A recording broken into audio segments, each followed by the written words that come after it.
V-Guard presents कौन जीत रहा है, को पावर्ड बाय सेंसोडाइन एंड विमल। बोलो जुबां केसरी। देखिए, आरक्षण किस लिए दिया जाता है? उन तमाम कम्युनिटीज़ को जो बॉटम में पहुंच गई हैं उनको अपलिफ्ट किया जाए। सच्चर कमेटी की रिपोर्ट है कि इस वक्त हिंदुस्तान का मुसलमान दलितों से भी ज़्यादा बदतर है। और आपको भी मालूम है, ज़मीनी हकीकत भी यही है, अगर 4% रिजर्वेशन किसी ने करा है, किसी सरकार ने करा है, तो इतनी तकलीफ मोदी जी को क्यों हो रही है? क्या देश का मुसलमान इस देश का नागरिक नहीं है?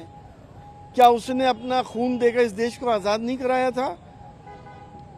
ये मुसलसल इनकी हताशा और निराशा दिखाई दे रही है कि ये चुनाव को फिर हिंदू मुसलमान करना चाह रहे हैं।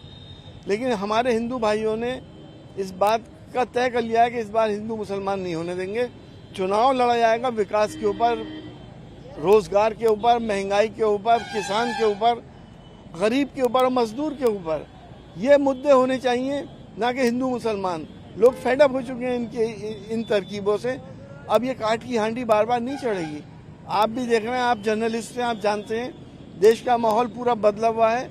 इंडिया गठबंधन की सरकार आ रही है, इसीलिए ये लोग ऐसी बातें कर रहे हैं कि जिसका सर है ना पैर है।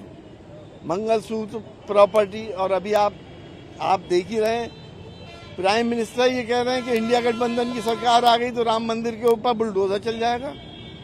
अरे ये कोई बयान है देने का? बुलडोजर कौन चलाएगा? वो उनसे पूछिए ना, प्रधानमंत्री जी से। उनकी हताशा इस जगह पे आ गई है, वो ये चाह रहे हैं कैसे हिंदू मुसलमान कर दें। लेकिन देश के नागरिक जागरूक हैं, हिंदू भाइयों को मुसलमान से कोई अलग नहीं कर सकता, सब साथ रहते हैं। आप चूंकि बेबाकी से बात करते हैं, वो सुप्रीम कोर्ट के फैसले के तहत हुआ।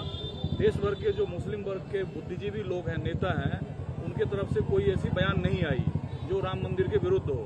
लेकिन इंडिया अलायंस के कुछ नेता प्राण प्रतिष्ठा कार्यक्रम में नहीं गए, जिस वजह से भाजपा ये तहमत लगाती है, ये हमला करती है कि राम के प्राण प्रतिष्ठा कार्यक्रम या उनके अस्तित्व से इंडिया गठबंधन इनकार करती है। क्या बीजेपी के नेता शंकराचार्यों से भी बड़े हो गए? वो क्यों नहीं गए थे? क्या एक पॉलिटिकल आदमी धार्मिक, इतने बड़े धार्मिक स्थल का प्राण प्रतिष्ठा करेगा? पॉलिटिकल लोग करने लगेंगे, धार्मिक लोग नहीं करेंगे। क्या कंप्लीट होने से पहले मंदिर के प्राण प्रतिष्ठा हो सकती है? मैं तो मुसलमान हूँ, मैं ही ये बात जानता हूँ। आप बाकी लोग भी, आप भी लोग भी जानते हो। आपकी खुद की राय क्या है राम मंदिर को लेकर? क्योंकि आप एक मुस्लिम चेहरा हैं, सांसद रहे हैं, पढ़े लिखे हैं। देखिए, एक बहुत बड़ा विवाद था।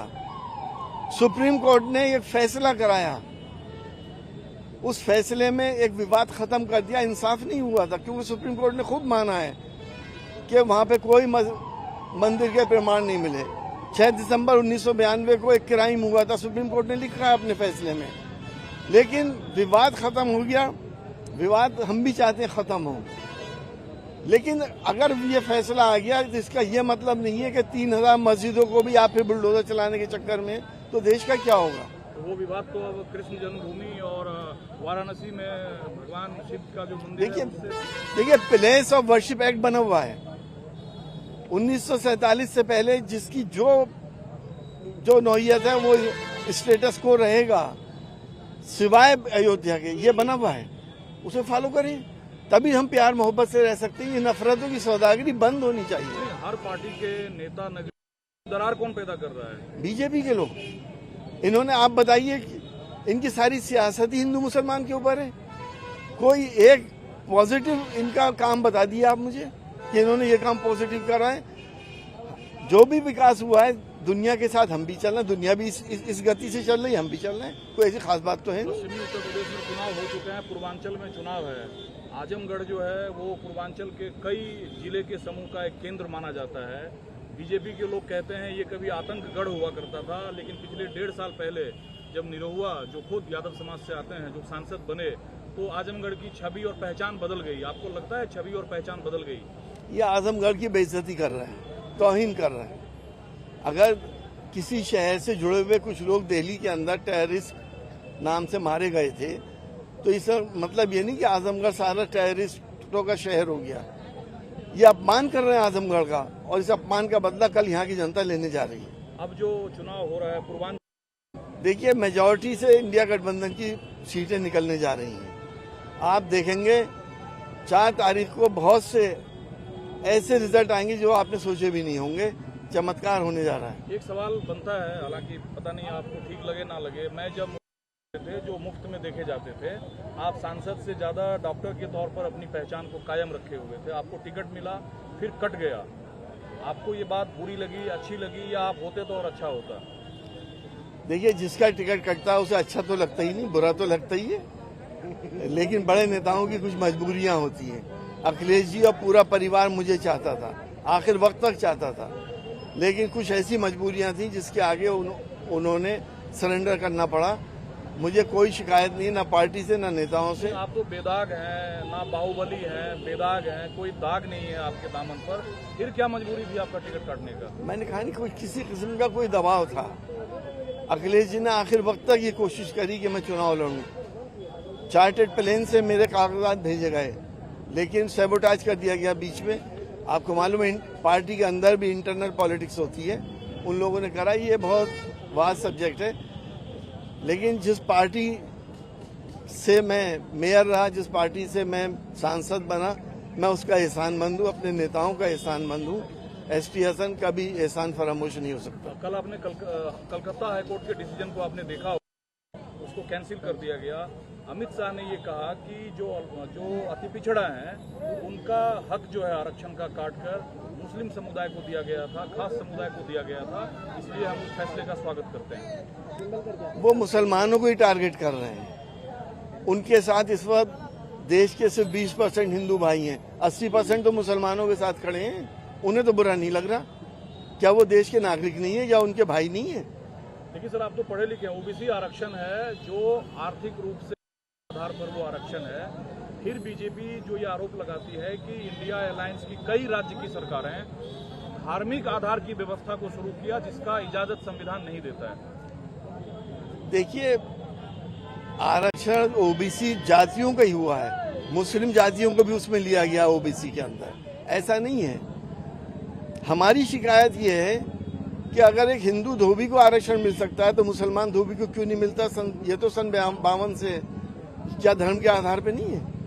लेकिन धर्म के आधार पे संविधान इजाजत नहीं देता है। संविधान ने पहली पेज पे लिख दिया कि हिंदू धोबी को तो आरक्षण है, मुस्लिम धोबी को नहीं है। ये धर्म के आधार पे है नहीं? आप बता दो। तो इसे अनुचित मानते हैं आप ना? गलत है, बिल्कुल गलत है। आरक्षण होना चाहिए सोशो इकोनॉमिक स्टेटस के ऊपर। कौन जातियां सबसे नीचे जा रही हैं, कौन जातियां पीछे हैं, किसको समाज ने सप्रेस किया है? फिर तो संविधान में संशोधन की जरूरत है। हम काम नहीं करते संशोधन का, बीजेपी वाले करते हैं। ये तो आरक्षण ही खत्म करने जा रहे हैं। कैसे मिले फिर आरक्षण? अगर धोबी मुसलमान कोई है, धोबी हिंदू कोई है, दोनों धोबी है, दोनों को आरक्षण मिले। आप कहते हैं संविधान के पहले पन्ने पे लिखा है कि हिंदू को मिलेगा, मुसलमान को नहीं, तो ये बराबरी का हक कैसे हासिल होगा फिर?